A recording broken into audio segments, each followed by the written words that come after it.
નમસ્કાર, ખૂબ સ્વાગત છે આપનું વીટીવી ન્યૂઝમાં મહામંથનની સાથે હું છું રાધા। મહામંથનમાં આજે આપણે 3 મહત્વના મુદ્દા પર ચર્ચા કરવી છે, જેમાંનો સૌપ્રથમ પહેલો મુદ્દો આજકાલ ચાલ્યું છે ચેલેન્જ પોલિટિક્સ। વટ પાડવાની વાત આજે તેમાં સામે આવી છે, એના વિશે વાત કરીશું। શું છે તમામ વાત, એની પાછળનું સત્ય એ પણ જાણવાનો પ્રયત્ન કરીશું।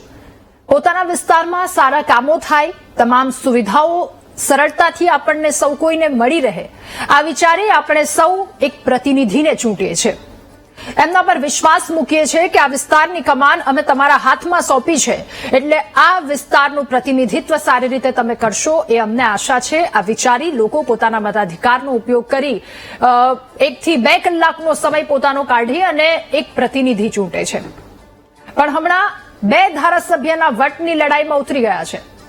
રાજીનામું આપી દઈએ, સામસામે ફરી એકવાર લડી લઈએ, આટલા કરોડ રૂપિયા આપી દઈએ, આ બધી ચેલેન્જ જેમાં પ્રજાના પ્રશ્નો ક્યાંક એટલા સમય પૂરતા ખોવાઈ જાય છે। જી હા, વાત કરી રહ્યા છે મોરબીના ધારાસભ્ય કાંતિ અમૃતિયા પોતાના સમર્થકોની સાથે પહોંચ્યા હતા, શક્તિ પ્રદર્શન તેમણે કહ્યું અને ગોપાલ ઇટાલિયા રાજીનામું આપે તેવી તેમણે ચેલેન્જ આપી હતી। જો ગોપાલ ઇટાલિયા મોરબીથી ચૂંટણી લડશે, જીતશે તો 2 કરોડ રૂપિયા આપી દેવાની વાત કાંતિ અમૃતિયાએ ચેલેન્જ આપી હતી। જો કે ત્યારબાદ કેટલીક પ્રતિક્રિયાઓ પણ સામે આવી કે 2 કરોડ રૂપિયા ચેલેન્જ માટે આપવામાં આવે છે। કોંગ્રેસ તરફથી એ પ્રકારની પ્રતિક્રિયા આવી કે તો પછી એટલા કામના પૈસા લોકોના કામ માટે કેમ નથી વાપરવામાં આવતા, એના માટે વાપરો। આ તમામ વસ્તુ અને એની વચ્ચે એક ઓડિયો ક્લિપ વાયરલ થઈ, જેમાં કાંતિ અમૃતિયા એવું બોલે છે કે એ રાજીનામાની વાત તો માત્ર વટ પાડવા માટે હતી, રાજીનામું આપવાનું નથી, ખાલી વટ પાડવા માટે ગાંધીનગર જઈએ છે, એવું ઓડિયો ક્લિપમાં કાંતિ અમૃતિયા કહે છે। ત્યારે સવાલ થાય કે ખાલી વટ પાડવા માટે આટલો હાઈ વોલ્ટેજ ડ્રામા, કે પછી એની પાછળનું બીજું કંઈક સત્ય છે? વટ પાડવા માટે રાજીનામાનું આખું તર્કટ રચવામાં આવ્યું માત્ર વટ પાડવા માટે, આ સવાલ થઈ રહ્યો છે અને એને લઈને અનેક સવાલો કે એમએલએ કાંતિ અમૃતિયાએ વટ પાડવા માટે શું ચેલેન્જ આપી હશે? ચેલેન્જ પોલિટિક્સમાં પ્રજાના પ્રશ્નોનું શું? એટલા સમય માટે પ્રજાના પ્રશ્નો ઘૂંટાયા અથવા તો એટલા સમય માટે જો કોઈ રજૂઆત આવી તો એનું નિરાકરણ અને અનેક સવાલો। મોરબીમાં રસ્તાની સમસ્યાનું નિરાકરણ આખરે ક્યારે આવશે? પ્રજાએ રાજીનામું આપવા માટે તમને ચૂંટ્યા છે કે તમે આવી રીતે રાજીનામું આપી દો, ક્યારેય પણ મન પડે ત્યારે વટની વાતો કરો, આટલા માટે તમને પ્રજાએ ચૂંટ્યા છે અને ફરી એકવાર ત્યાં થાય, ફરી એકવાર ચૂંટણી થાય, ફરી એકવાર લોકોને લાઈનમાં ઉભું રહેવું પડે અને આ બધાની વચ્ચે વિકાસના કામો અટકી જાય। અનેક સવાલો આ મુદ્દાને લઈને છે, જેના પર ચર્ચા કરીશું આજના મહામંથનના પહેલા મુદ્દામાં।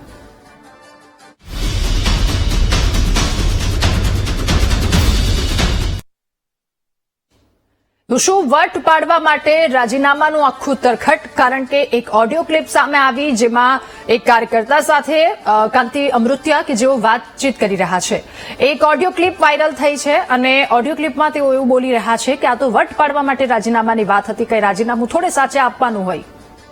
આ વાત જેને લઈને અનેક સવાલો ઉઠી રહ્યા છે ને આખું હાઈ વોલ્ટેજ ડ્રામા, અનેક સવાલો આ વાતને લઈને। આપણી સાથે મોરબીના એમએલએ કાંતિભાઈ અમૃતિયા પોતે જોડાયા છે મહામંથનમાં, એમને પૂછીશું કે શું એ વાત કરવામાં આવી એમાં કેટલી હકીકત છે, શું એની પાછળનું બીજું કોઈ સત્ય છે કે કેમ? ત્યારે એમની સાથે હવે સીધા વાત કરીએ। કાંતિભાઈ, આપનું ખૂબ સ્વાગત છે મહામંથનમાં। મારો પહેલો સવાલ કાંતિભાઈ આપને એ રહેશે કે મોરબીના ધારાસભ્ય તરીકે કાંતિ અમૃતિયાએ ગોપાલ ઇટાલિયાને ચેલેન્જ ફેંકવાની જરૂર કેમ પડી, તમે શું કહેશો? કોઈ વસ્તુ કોઈ ચેલેન્જ મેં ફેરી નથી। જ્યારે આજથી 5 દિવસ પહેલા એના કાર્યકર્તા અહીંયા મોરબીમાં એવું ચેલેન્જ કરતા હતા કે ગોપાલ ઇટાલિયા આવશે, એટલે મેં કીધું ભલે આવે લડી લઈએ। તો પછી ગોપાલભાઈએ આજથી 3 દિવસ પહેલા એને ચેલેન્જ કરી, એનો હું જવાબ દેવા આવ્યો હતો કે ભાઈ હું તૈયાર છું। આજે એના પ્રવક્તાએ કીધું આવશે નહીં, પણ તોય હું આવ્યો કે જીભા નથી એટલે આવ્યો હું, અને હજી પણ ગમે ત્યારે ગોપાલભાઈની ઈચ્છા હોય ત્યારે હું આવીશ। ઓકે કાંતિભાઈ, પ્રજાએ તમને 5 વર્ષ માટે ચૂંટીને મોકલ્યા છે, એવામાં કાંતિ અમૃતિયાએ પોતાના રાજીનામાની વાત કરી, શું આ એક સ્ટન્ટ છે? ના 5 વાર ની બેન, હું 7 વાર લડ્યો, 6 વાર જીતો, એકવાર આંદોલનમાં 2500 મતે હાર્યો, એટલે પ્રજાની લાગણી છે, પણ પ્રજાને ખબર છે કાંતિભાઈ અમૃતિયા જીભાનના પાકા છે મોરબીની પ્રજાને, એટલે જીભાન હાટું થઈને આવ્યો. ઓકે કાંતિભાઈ, આજે તમારી એક નવી ઓડિયો ક્લિપ વાયરલ થઈ છે જેમાં તમે એવું કહો છો કે રાજીનામું થોડી આપવાનું હોય તો ખાલી વટ પાડવા માટે હું ગાંધીનગર જવાનો છું. તો આ વટ પાડવા માટે તમે આવું નાટક તમારે કરવું પડે છે કાંતિભાઈ? કીધું કે ગાંધીનગર જવાની જરૂર નથી, એને ના પાડી દીધી ગોપાલભાઈ. મેં કીધું જવાનું જ હોય, જો ન જઈ તો આપણો વટ રહીએ નહીં ને. બીજી તેમાં તો વટ માટે આ વાત તમે કરી? ના એ બધું ના, રાજીનામું એ આવે તો દેવાનું હોય, નકર ન દેવાનું ને. હજી આવે તો એ દેવાનું હોય, એકલા નથી દેવાનું. એકલા નથી. હજી એ કહું બેન, એકલા નથી દેવાનું. કોઈ પણ ફોન આવ્યો એને કીધું હે એ રાજીનામું દેવા આજે ન આવ્યા તો હજી પણ ગમે ત્યાં આવે ત્યાં હારે રાજીનામું દેવાનું. કાંતિભાઈ, મોરબીમાં ઘણા સવાલો જેને લઈને ચર્ચા છે, પ્રજાલક્ષી કામ ન થવાના કારણે આક્રોશ પણ દેખાઈ રહ્યો છે. આમાં ધારાસભ્યને કોઈ કેમ કહે કે વિસાવદર જેવું પ્રદર્શન મોરબીમાં થાય તો તમે શું કરો, અને તમે એવામાં ધારાસભ્ય ચેલેન્જ ફેંકે, એનો મતલબ એમ થયો ને કે તમે ધારાસભ્ય તરીકે તમારા વિસ્તારની સ્થિતિનો સ્વીકાર નથી કરતા કે આ વિસ્તારની સ્થિતિ શું છે? ના, નહીં, હું સ્વીકારું 5%. અત્યારે ચોમાસું થયું, મોરબીની વાત કરું કે મોરબી સમગ્ર ગુજરાતમાં ધંધાકીય બહુ મોટું કામ છે. જે યોજના હોય, જે યોજના પાણી ની મર્યાદા હોય, ગટરની મર્યાદા, આ વસ્તી વધતી જતી હોય, બહારના કામ કરવા આવતા હોય તો પ્રોજેક્ટ બનાવતા વાર લાગે. આ 2-3 રોડ છે એના બધું કામ ચાલુ કરવાની તૈયારીમાં છે. માનો કે હું લાઠી પ્લોટની વાત કરું બેન, તો લાઠી પ્લોટમાં આગળ ગામ છે ને, માહે વસ્તી વધી જઈએ, એના પાણી કાઢવા માટે 150 મકાન આજથી 6 મહિના કર્યા અને એનો નિકાલ નો કર્યો. હજી પણ દબાણ છે એમાં. લાઠી પ્લોટમાં પાઇપલાઇન નખાઈ ગયા છે અને એ પટેલ રોડ થશે. કેનાલ રોડનો હું 10 તારીખ શનિવારે એ કામે દેવાઈ ગયું છે. એનો જ લેવા માટે અમુક તત્વો કરતા 10 તારીખે એ પણ કામ ચાલુ. 3-4 જગ્યાએ છે પણ નો ડાઉટ, પણ એની વસ્તી વધારે, માણસો રહેવા વધારે. આજે માનું મોરબીમાં 5 લાખ માણસો બહારના અહીંયા રહીએ તો પાણીની યોજનામાં થોડું વિખાઈ જાય, ગટરમાં વિખાઈ, હું સ્વીકારવું, પણ ધંધો છે એટલે આવે છે તો એની વ્યવસ્થા કરતા થોડીક વાર લાગે. એટલે આટલી ટર્મ પછી પણ વાર લાગે એ સવાલ. કાંતિ અમૃતિયાએ એક વખત ચેલેન્જ ફેંક્યા પછી ખુલાસાઓ કરવા પડ્યા કે હું પ્રજાના કામ કરી રહ્યો છું, આગળ પણ પ્રજાના કામો થશે. વિરોધીઓ બદનામ કરી રહ્યા છે. જો તમે સાચા હતા તો પછી તમારા આવા ખુલાસા કરવાની જરૂર કેમ પડી કાંતિભાઈ? ના, તમે પૂછ્યું એટલે મેં ખુલાસો કર્યો. તમે મને પૂછ્યું એટલે ખુલાસો કર્યો. અને હું કે ખુલાસો કરવા માંગુ, હું તો કામ કરું છું ને, 30 વર્ષથી કરું છું. ઓકે, 2 કરોડની ઓફરની વાત. એમએલએ 2 કરોડની ઓફર વિસાવદરના ધારાસભ્ય ગોપાલ ઇટાલિયાને રાજકીય સ્ટન્ટ માટે કરે છે. એની જગ્યાએ એ રૂપિયા પ્રજાના કામ માટે વાપર્યા હોત તો? મોરબીમાં રસ્તાની સમસ્યા છે, ખસ્તા હાલત છે, પરેશાન છે, એવામાં કરોડો રૂપિયા ચેલેન્જમાં વાપરવાનું તમને કેમ સૂઝ્યું? બેન, હું પહેલેથી લડાયક માણા હું. સેવાકીય પ્રવૃત્તિ બહુ છે, ભગવાનની દયા છે. મારા દાદા AA કોન્ટ્રાક્ટર હતા, મારા બાપુ હતા. હું 95માં ધારાસભ્ય થયો ત્યારે કોન્ટ્રાક્ટ બંધ કરી દીધા. મારે ધંધા સારા છે, દાન પૂન કરું છું, બધાને ખબર છે. 1 રૂપિયો મારો ગોતી આવે, ગમે એ કરપ્શન કર્યું હોય ગોતી આવે, કોઈની જમીન પડાવી ગોતી દે ને તો હજી પણ હું એમ કહું કે કાનાભાઈ બોલતા બંધ થઈ જાય. તો હું મારા પૈસામાં ચેલેન્જ તો ફેંકું ને. વટાડવું, વટ હોય ને રાજકારણમાં. કઈ અમે ભજન ગાવા તો નથી આવ્યા ને, વટ માટે આવ્યા, વિકાસના કામ કરવા આવ્યા, સાચા કામ કરવા માટે આવ્યા.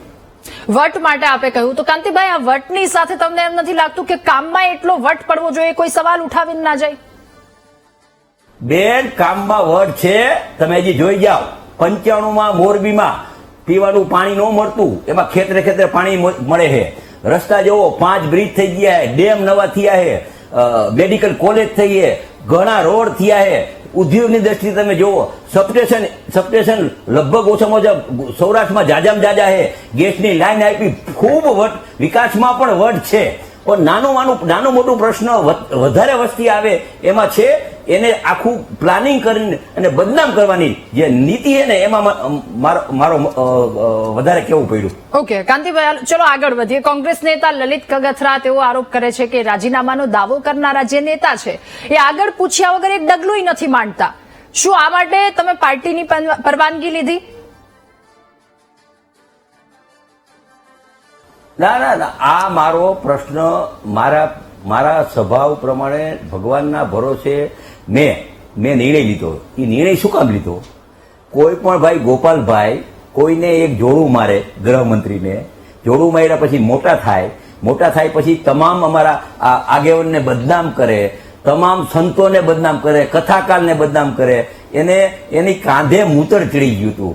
તો કોક તો જોઈને ને જવાબ દેવા વાળો, એટલે મેં જવાબ દીધો. અને જવાબમાં કહું બેન કે ગમે ત્યારે આવે 1 કલાકમાં મને બોલાવે. જો મોરબી અહીંયા હોય તો 1 કલાક ને મોરબીથી હું 4 કલાકમાં આવીશ અને એકલો આવી અને એના હારે રાજીનામું દઈશ. તમે એ વાતનો જવાબ ન આપ્યો. લલિત કગથરાનો આરોપ છે, એના પર તમે શું કહેશો? દાવો કરનાર નેતાને પૂછ્યા વગર ડગલું નથી માંડતા, એની ઉપર શું કહેશો તમે? ના, લલિતભાઈ મારો ભાઈ છે, બચારો ભૂલમાં બોલાઈ ગયો છે. પૂછ્યો નહીં, પૂછ્યા વિના આ લડાઈ મારી બહુ ઉપાડો લીધો હતો ગુજરાતને બદનામ કરવાનો. જે અત્યારે ગુજરાતને બદનામ કરતા હતા આમ આદમી પાર્ટીને આ બધાય, તો આવી રીતે પાકિસ્તાનને બદનામ કરવું જોઈએ, ગુજરાતને ન કરવું જોઈએ. તો તમે કહ્યું કે લલિતભાઈ મારા ભાઈ છે, ભૂલથી બોલાઈ ગયું હશે, તો લલિતભાઈ કાગથરાને પણ એ પ્રકારની લાગણી હશે ને? તો એ આક્ષેપ તેમણે કર્યો ભૂલને એક બાજુ મૂકીને. એ તો પછી હું કાલ બીજું આપશે. ઓકે, કાંતિભાઈ, આ ઓડિયોને લઈને શહેર કોંગ્રેસ પ્રમુખ કે જેમણે પણ આક્ષેપ કર્યા છે, મોરબીના રોડ, રસ્તા, પાણી સહિતના પ્રશ્નો, આ બધી વસ્તુને ભૂલાવવા માટે તમે આ સ્ટન્ટ કર્યો છે એવું તેઓ કહી રહ્યા છે. શું કહેશો આ વાત પર?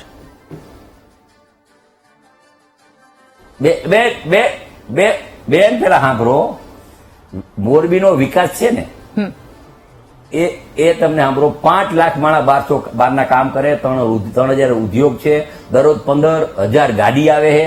મોરબીની આજુબાજુમાં તમે જોઈ આવો, 60% રસ્તા જે અત્યારે મજબૂત રીતે થાય છે. પાણીની હું કહું, પાણીની થોડીક તકલીફ છે, એનો પ્રોજેક્ટ મંજૂર કરી દીધો હોય. આ સંચાર રોડમાં જે માનો કે 5 વર્ષ મને હરાવ્યો તો એ કોંગ્રેસનું જ રાજ હતું. એ કયો કોંગ્રેસના રાજે શું કર્યું? હું તો પછી 5 વર્ષમાં બધું ભેગી થયું હોય ને કામ, એના માટે મારે થોડીક વધારે મહેનત કરવી પડે એવું. કાંતિભાઈ, આ નિવેદનની સાથે તેમણે એ પણ કહ્યું હતું કે તમે 200 ગાડીના કાફલાની સાથે ફરો છો. ગાંધીનગર ગયા એની કરતા 200 ગાડીના કાફલા સાથે મોરબીના 13 વોર્ડમાં ફર્યા હોત તો વિકાસના કામ થઈ ગયા હોત.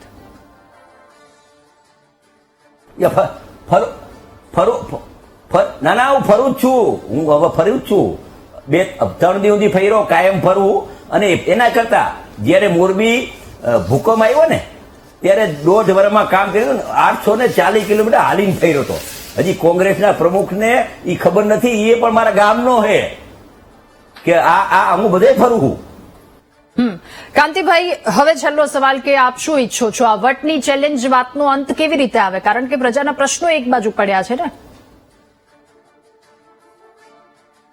અને વિકાસના કામની વાત કરી, અને હવે વિકાસના કામની વાત કરી, અને જે ગોપાલભાઈની ઈચ્છા થાય તો 2 કલાક વહેલો મને કહે, હું એના હારે રાજીનામું દેવા આવીશ. ઠીક છે કાંતિભાઈ અમૃતિયા, આપનો ખૂબ ખૂબ આભાર મહામંથનમાં અમારી સાથે જોડાવા બદલ, આ મુદ્દા પર ચર્ચા કરવા બદલ. તો વટની ચેલેન્જ, આખી ચેલેન્જની વાત અને પોલિટિક્સ અહીંયા સુધી પહોંચી છે. જો કે આ તમામની વચ્ચે એક ઓડિયો ક્લિપ આજે વાયરલ થઈ, એના વિશે પણ વાતચીત કરી. તેમણે કહ્યું કે વટ પાડવાનો તો હોય, કારણ કે આટલા વર્ષોથી 7 ટર્મ તેણે જણાવી અને એટલા ટર્મથી તેઓ ત્યાં ધારાસભ્ય છે.